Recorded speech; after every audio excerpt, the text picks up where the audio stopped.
Hello everyone, welcome back to PS physics classes. तो आज हम एक न्यूमेरिकल्स करने वाले हैं इलेक्ट्रिक फील्ड के ऊपर due two point charges and superposition of charges. जो भी हमारा इलेक्ट्रिक फील्ड क्रिएट होता है उसके ऊपर हमारे ये न्यूमेरिकल्स हैं। अभी यहाँ पर मैं कुछ बहुत अच्छे अच्छे न्यूमेरिकल्स रेसनिक हेलिडे के लेने वाली हूँ। उसमें भी हमारे कैटेगरीज हैं, easy numericals, then hardest. Okay.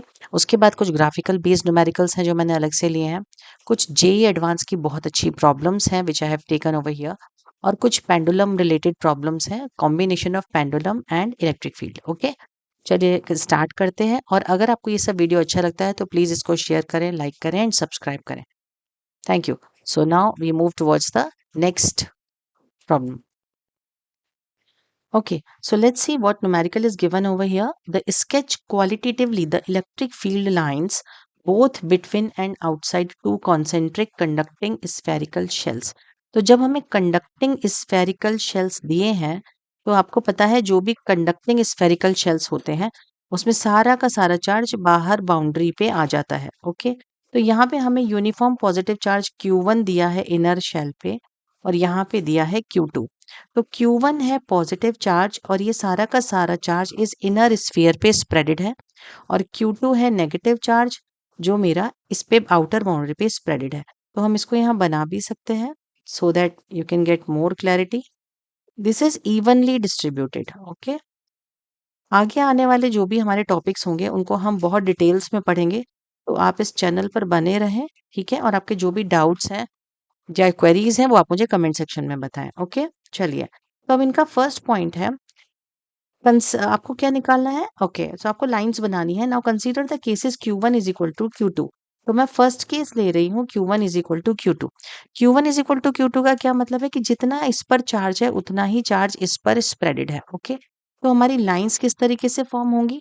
अब हमें पता है कि इलेक्ट्रिक फील्ड लाइंस कैसे होती हैं, पॉजिटिव चार्ज से रेडियली आउटवर्ड और नेगेटिव चार्ज में रेडियली इनवर्ड। ओके, तो हमारी इस तरीके से लाइंस फॉर्म होंगी जब हमारा charge Q1 is equal to Q2 है। ये चीज क्लियर हो गई? ओके, नाउ अब नेक्स्ट क्या दिया है हमने, उन्होंने Q1 is greater than Q2, यानी अंदर का जो पॉजिटिव चार्ज है सेकंड केस में that is more than negative charge at the outer shell. तो इस केस में क्या होगा, ये जितना आपका दोनों का अगर हम कंबाइंड कर लें, लाइक इस पे अगर सपोज करो 10 कूलाम चार्ज है, इस पे भी अगर 10 कूलाम है, तो उतना तो हमारी लाइंस इस तरीके से आ जाएंगी। बट सेकंड केस में इसके ऊपर ज्यादा चार्ज है तो लाइंस कैसे चली जाएंगी? लाइंस बाहर की तरफ भी जाएंगी। इस चीज को आप ध्यान रखिए क्योंकि पॉजिटिव चार्ज क्या है, पॉजिटिव चार्ज एक्स्ट्रा है इसके ऊपर। क्लियर हो गई ये वाली बात? ओके, चलिए अब हम थर्ड केस ले लेते हैं। थर्ड केस में क्या दिया है, when Q1 less than Q2। Okay, तो जब Q1 लेस देन Q2 है यानी ये कम है पॉजिटिव चार्ज, नेगेटिव चार्ज ज्यादा है, तो हमें लाइंस कैसी आती हुई दिखेंगी? Now we erase this. तो जो इक्वल वाली हैं वो तो रहेंगी ही रहेंगी, लेकिन इसके अलावा जो एक्स्ट्रा नेगेटिव चार्ज है उसकी वजह से कैसा आएगा, रेडियली इनवर्ड। तो हम कैसे दिखाएंगे, हम इस तरीके से दिखाएंगे। आपको क्लैरिटी आ गई है ऐसा? इसको ऐसे समझ लो, इस केस में सपोज मेरा Q1 जो पॉजिटिव है दैट इज +10 कूलाम और जो Q2 नेगेटिव है दैट इज -14 कूलाम। तो जितना -4 एक्स्ट्रा है उतना कितना आएगा, radially inward. I hope this is clear to you. ठीक है, चलिए नेक्स्ट क्वेश्चन पे चलते हैं। अब इस क्वेश्चन में हमें क्या दिया है, in figure shown the electric field lines on the left hand. ये लेफ्ट हैव गलत लिखा है, this is left hand basically. I'm sorry, no, it's right. It's right. So this is left, comma आना चाहिए actually. The left have twice the separation of those on the right. इसका क्या मतलब है कि आपका जो इलेक्ट्रिक फील्ड लाइंस है ये इस पार्ट में, ये इसका जो सेपरेशन है ये इसका डबल है। Okay, clear? नाउ अभी पूछ रहे हैं if the magnitude of the field at A is 40 Newton per coulomb. अब आप देख रहे हो लाइन की डायरेक्शन कैसे है, ऐसे। इन जनरल हम एक्स वाई प्लेन कैसे लेते हैं, इस तरीके से। यानी ये लाइन किधर जा रही है, -i डायरेक्शन में। क्लियर हो गई, नेगेटिव एक्स एक्सिस में। Now what is the magnitude of the force on a proton at A. Charge क्या लिया है हमने, दैट इज +q। तो प्रोटोन बोल रहे हैं तो चार्ज कितना हो जाएगा, 1.6 into 10⁻⁻19 coulomb. Okay, now what is the magnitude of the force on the proton at A, हमें यहाँ पे निकालना है। यहाँ पे इलेक्ट्रिक फील्ड हमको दिया है तो हमारा फोर्स कितना आ जाएगा, Fe at A कितना आ जाएगा, that is plus QE. So this is 1.6 into 10⁻⁻19, 14, E की वैल्यू 14 रखेंगे, और क्योंकि इलेक्ट्रिक फील्ड की डायरेक्शन माइनस आई कैप है तो इसकी भी क्या होगी, माइनस आई कैप. तो हमारा फोर्स एट ए आ जाएगा, this is gonna B 6.4 into 10⁻⁻18 minus I cap. Clear हो गई बात? ओके. पूछ रहे हैं what is the magnitude of the field at P. अब हमने ये बहुत अच्छे से पढ़ा है कि जो इलेक्ट्रिक फील्ड है वो किस पे डिपेंड करता है, field strength, that is proportional to the crowdiness of the field lines. मतलब कितना, कि हम यहाँ पे लिख देते हैं the field strength, basically electric field strength is proportional to crowdiness of field lines. It means जितना ज्यादा पास पास होंगी लाइंस उतना ज्यादा इलेक्ट्रिक फील्ड होगा. ये चीज क्लियर हुई, समझ में आई? ओके. तो हम ये चीज ध्यान रखना, आप कहीं पर भी अगर फील्ड लाइंस क्लोज है तो इलेक्ट्रिक फील्ड ज्यादा, दूर है तो इलेक्ट्रिक फील्ड कम. ओके. तो अगर मेरा यहाँ पे एक पॉइंट दिया रखा है कि जो हमारा ये है, ये this separation is twice of this separation, इसका मीन मतलब है कि electric field at B is equal to electric field at A divided by 2. बात समझ में आई? क्यों? क्योंकि जितना पास पास है उतना ज्यादा हमारा स्ट्रेंथ होगा. Electric field strength is proportional to crowdiness of field lines. तो यानी यहाँ पे जो इलेक्ट्रिक फील्ड होगा ये इसका हाफ है, क्योंकि यहाँ की जो सेपरेशन है वो इसका ट्वाइस है. I hope this is clear to you, right? तो यहाँ पे इलेक्ट्रिक फील्ड कितना हो जाएगा, this is gonna be, what is E B, E A, this is 40, so this is 40/2 यानी 20 न्यूटन पर कूलम, और डायरेक्शन क्या रहेगी, minus I cap. I hope this is clear to you. ठीक है, मुझे कमेंट करके जरूर बताएं कि आपको क्वेश्चन समझ में आए या नहीं आए. चलिए आगे चलते हैं. चलिए अब यहाँ पर हम थर्ड क्वेश्चन लेते हैं. क्या दिया है हमें, the nucleus of a plutonium 239 atom contains 94 protons. तो ये हमने न्यूक्लियस मान लिया, इसमें कितने प्रोटॉन्स हैं, 94. तो एटॉमिक नंबर क्या हो गया, 94. Assume that the nucleus is a sphere with radius 6.64 femtometer. Okay, so radius of nucleus is given 6.64 femtometer. अब फेम्टोमीटर क्या होता है, फेम्टोमीटर होता है 6.64 into 10⁻⁻15 metre. Okay. Now, and with the charge of the protons uniformly spread through the sphere. Now, what are they saying? The all protons are uniformly spreaded. ऐसा वो बोल रहे हैं.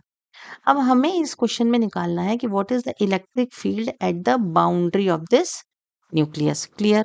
तो जब भी ऐसी सिचुएशन आती है ना, तो हम सारे के सारे चार्ज को एक सेंटर पे एक्यूमुलेटेड मान लेते हैं. तो मैं इसको ना इस डायग्राम से रिप्लेस कर सकती हूँ. ध्यान दें, मैंने मान लिया कि मेरा पूरा का पूरा चार्ज यहाँ सेंटर में एक्यूमुलेटेड है. तो उस चार्ज की वैल्यू कितनी हो जाएगी, Z into E.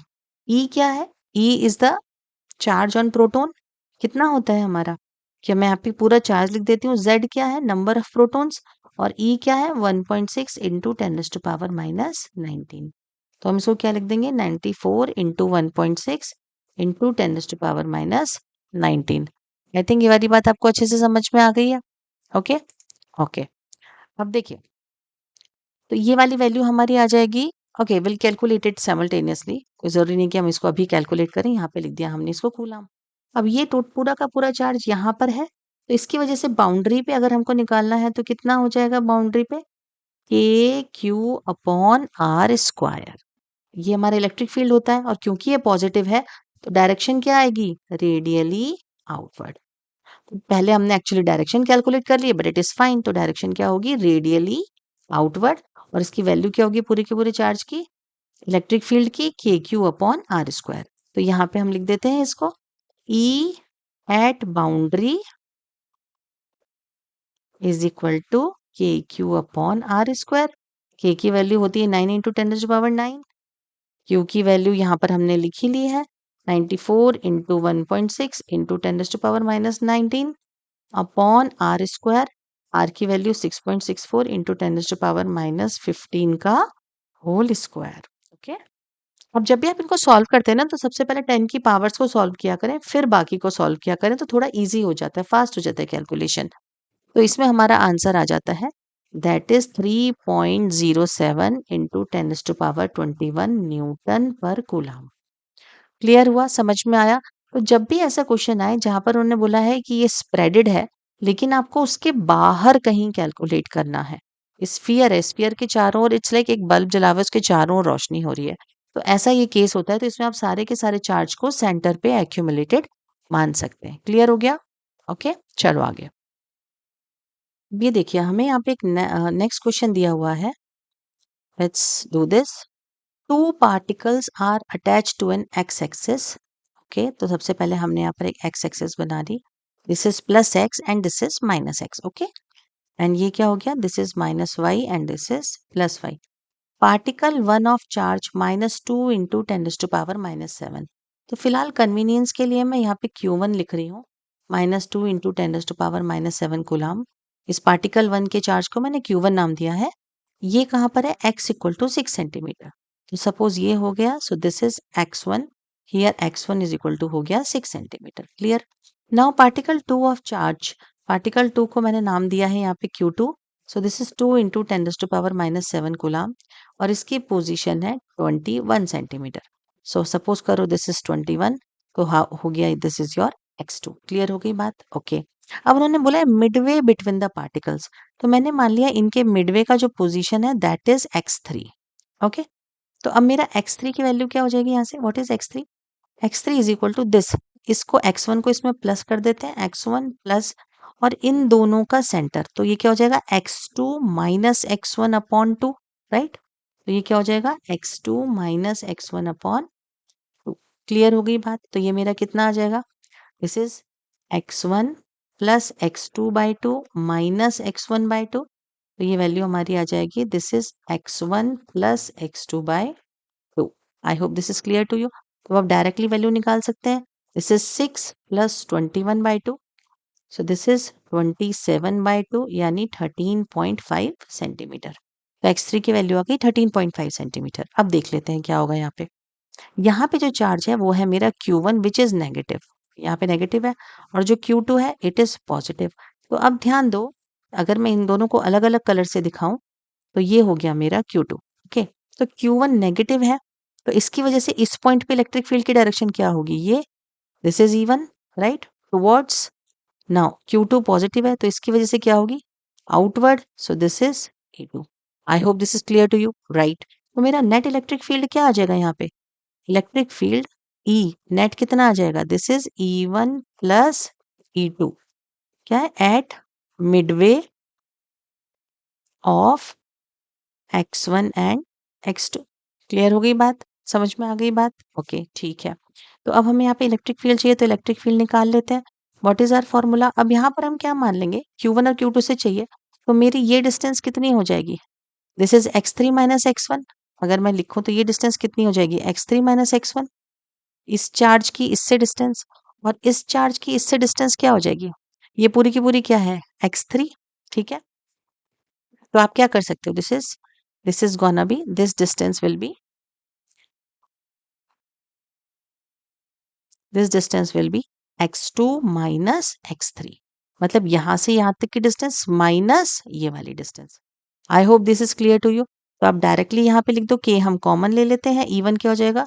k Q1 upon this distance का स्क्वायर। तो ये Q1 क्या है? ये नेगेटिव है, तो फिलहाल मैं यहाँ पे लिख देती हूँ, this is Q1 upon x3 minus x1 का स्क्वायर। ठीक है, प्लस, क्योंकि मैग्नीट्यूड वाइज और डायरेक्शन वाइज, मैग्नीट्यूड वाइज अलग अलग है लेकिन डायरेक्शन वाइज दोनों सेम है, तो दोनों का एडिशन होगा।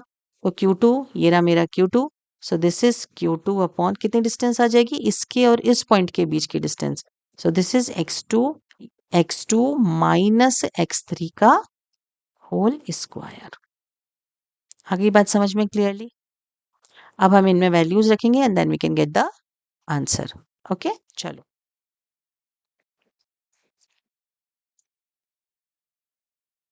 तो अब यहाँ पे E की वैल्यू हम लिख लेते हैं। K तो बाहर था, तो K की वैल्यू है 9 इंटू 10⁻⁹।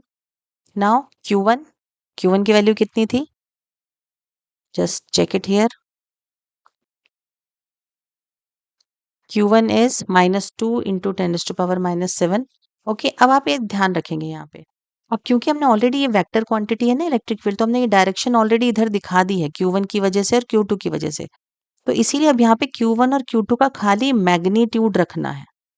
Q1 और Q2 की आप यहाँ पर ये माइनस प्लस नहीं रखेंगे, क्योंकि इलेक्ट्रिक फील्ड में हमेशा माइनस प्लस शो करता है उसकी डायरेक्शन। तो इस माइनस की वजह से ऑलरेडी हमने इधर डायरेक्शन मान ली है, तो इसीलिए हमारे इलेक्ट्रिक फील्ड दोनों का अब यहाँ पर ऐड हो रहा है। क्लियर?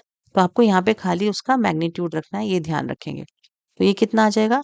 2 इंटू 10⁻⁻7 अपॉन, अब वो कितना था, क्या होगा मेरा, x3 माइनस x1। x3 कितना था? 13.5। x1 कितना है? 6। So this is gonna be 7.5 centimetre. अब हम इसको मीटर में रखना पड़ेगा। So this is 0.075 metre. Clear हो गई बात? तो आपका ये वैल्यू आ जाएगी। नाउ प्लस, अब हमें क्या रखना है नेक्स्ट? Q2। Q2 कितना है हमारा? This is 2 + 2 into 10⁻⁻7। ओके, और यहाँ पर x2 माइनस x3, इसकी वैल्यू क्या आ जाएगी? 21 minus 13.5। Okay, so this is again 7.5 centimeter. So this is 0.075 meter. I hope this is clear to you. Okay. So ये वैल्यू भी हम यहाँ पे रख देंगे, दिस इज 0.075, और हाँ स्क्वायर आएगा यहाँ पे, आई फॉरगॉट, सॉरी। ओके, तो अब इलेक्ट्रिक फील्ड की वैल्यू हमारी आ जाएगी, when we solve it we get the answer, this is 6.39 into 10⁻5 newton per coulomb. एक चीज का आप ध्यान रखेंगे, अब इलेक्ट्रिक फील्ड के आप देखें यहाँ पे डायरेक्शन क्या दिया है, लेफ्टवर्ड आ रही है, तो हमारे यहाँ पे क्या हो जाएगा, this is -I cap. I hope this is clear to you. Okay, चलिए, so thank you very much. So we have done easy problems of Resnick Halliday. इसके बाद जो हमारा नेक्स्ट आने वाला है उसके अंदर हम थोड़ी हार्ड प्रॉब्लम्स करेंगे, तो उसको भी आप ज़रूर देखिए, उससे भी आपकी काफ़ी कॉन्सेप्ट क्लैरिटी आएगी। थैंक यू सो मच, और प्लीज़ लाइक करें, शेयर करें और सब्सक्राइब करें। सो आपका सब्सक्रिप्शन, आपका सब्सक्राइब या एक शेयर मुझे बहुत मोटिवेट करता है आगे वीडियोस बनाने के लिए। Thank you so much.